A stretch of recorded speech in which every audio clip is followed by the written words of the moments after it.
الحمد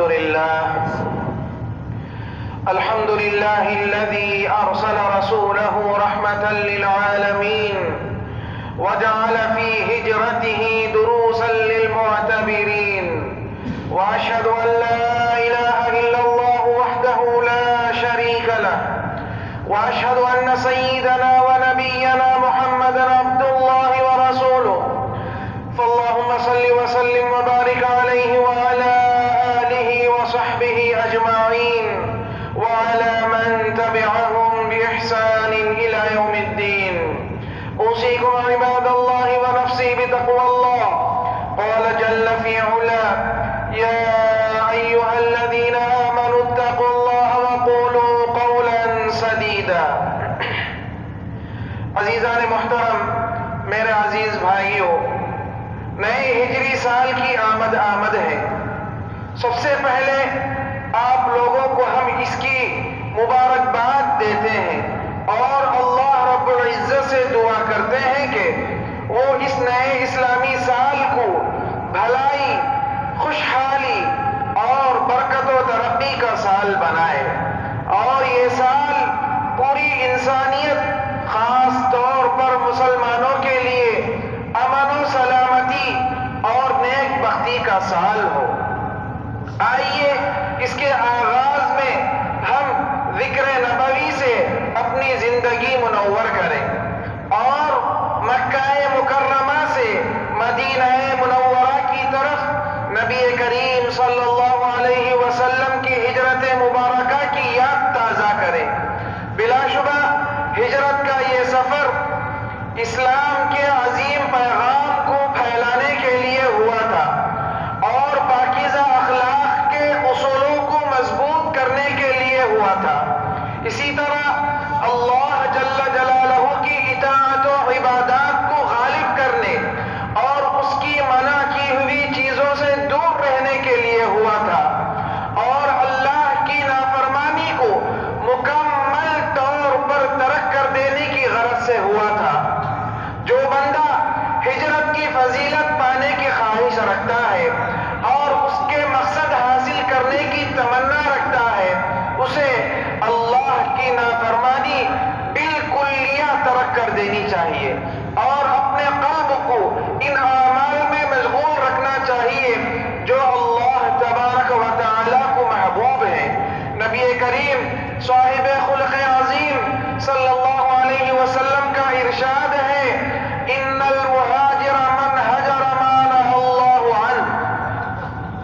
مہاجر تو وہ ہے جو ان تمام چیزوں کو چھوڑ دے جن سے اللہ نے اور اس کے رسول نے منع فرمایا ہے. ہجرت ایک ایسا عمل ہے جس کی فضیلت اور ثواب کو حاصل کرنے کا موقع اب بھی برقرار ہے اور اس کی برکت و فضیلت قائم اور دائم ہے. رسول رحمت صلی اللہ علیہ وسلم سے دریافت کیا گیا کہ سب سے افضل ہجرت کون سی ہے، تو آپ صلی اللہ علیہ وسلم نے فرمایا: ان تہجر ما کرہ ربک عز وجل. سب سے افضل ہجرت یہ ہے کہ تم ان تمام امور کو چھوڑ دو جو تمہارے رب اللہ تبارک و تعالی کو ناپسند ہے. ہجرت نبوی کی اہمیت اور اس کے معانی کا شعور رکھنے والوں، در حقیقت اللہ اور اس کے رسول صلی اللہ علیہ وسلم کی نافرمانی اور گناہ ترک کر دینا اور اطاعت و فرمانبرداری کی طرف منتقل ہو جانا بہترین ہجرت ہے. اسی طرح ہجرت میں یہ بھی شامل ہے آدمی جہالت اور حیوانیت ترک کر کے انسانی اور اسلامی اخلاق کی طرف مائل ہو جائے اور غلط حرکتوں کو ترک کر کے مہذب رویہ اختیار کر لے، نیز برے اخلاق چھوڑ کر اعلیٰ اخلاق اور پاکیزہ کردار کی طرف مائل ہو جائے. نبی رحمت للعالمین صلی اللہ علیہ وسلم کا ارشاد ہے: ان احبکم الی اقربکم منی فی الآخرۃ احاسنکم اخلاقا. تم دوستوں میں مجھے زیادہ محبوب وہ ہیں اور قیامت کے دن انہی کی نشست بھی میرے زیادہ قریب ہوگی جن کے اخلاق تم میں زیادہ بہتر ہو. یا اللہ یا کریم، ان تمام تمام چیزوں کو ترک کرنے میں ہماری مدد فرما جن سے تو نے منع کیا ہے، اور قرآنی اخلاق اختیار کرنے کی اور انسانی خوبیوں پر جمنے کی توفیق عطا فرما، نیز ہم سب کو عبادات و اطاعات کی توفیق عطا فرما۔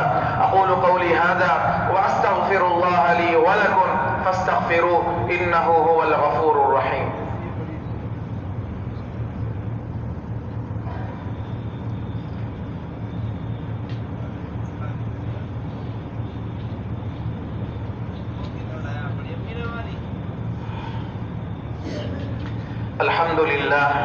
الحمد لله وحده والصلاة والسلام على سيدنا ونبينا محمد صاحب الحجرة وعلى آله وأصحابه أجمعين وعلى التابعين لهم بإحسان إلى يوم الدين، أما بعد۔ عزیزان محترم، ہجرت کا معنی ہے کوچ کر جانا اور چھوڑ دینا۔ ہجرت کا معنی وہ مقصود بہت عام ہے اور اس کا دائرہ بہت وسیع ہے۔ در حقیقت ہر برائی اور گناہ چھوڑنے کو اور نیکی اور بھلائی اختیار کرنے کو ہجرت کا مفہوم شامل ہے۔ ایک عالم فرماتے ہیں ہجرت کے مفہوم و مقصود میں یہ بھی شامل ہے اپنی آدمی جہالت کو مٹا کر علم کی طرف منتقل ہو جائے، غفلت چھوڑ کر ذکر الہی میں مشغول ہو جائے، نافرمانی ترک کر کے اطاعت و عبادات میں لگ جائے اور بیکاری کے بجائے کام میں لگ جائے۔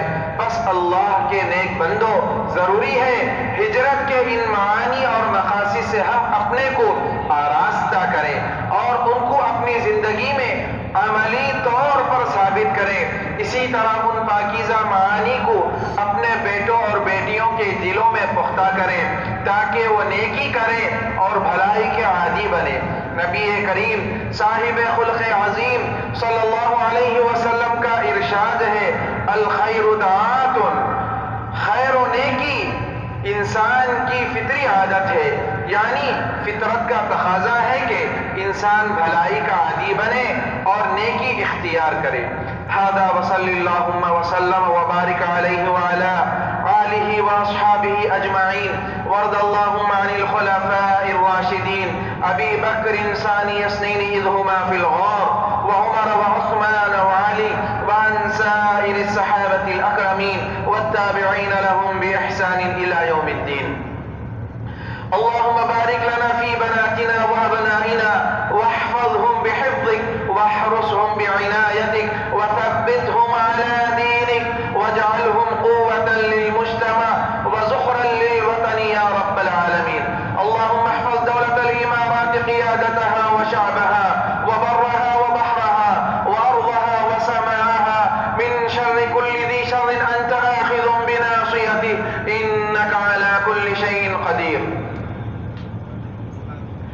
اللهم وفق رئيس الدولة الشيخ محمد بن زايد ونائبه وإخوانه حكام الإمارات لما تحبه وترضى۔ اللهم ارحم الشيخ زايد وشيخ مكتوم والشيخ خليفة بن زايد وشيوخ الإمارات الذين انتقلوا إلى رحمتك وادخلهم بفضلك فصيح جناتك، وارحم شهداء الوطن وضاعف أجرهم وارفع في الجنة درجتهم وشفعهم في أهلهم۔ اللهم ارحم المسلمين والمسلمات الأحياء منهم والأموات۔ عباد الله، اذكروا الله العظيم يذكركم واشكروه على نعمه يزدكم وأقم الصلاة۔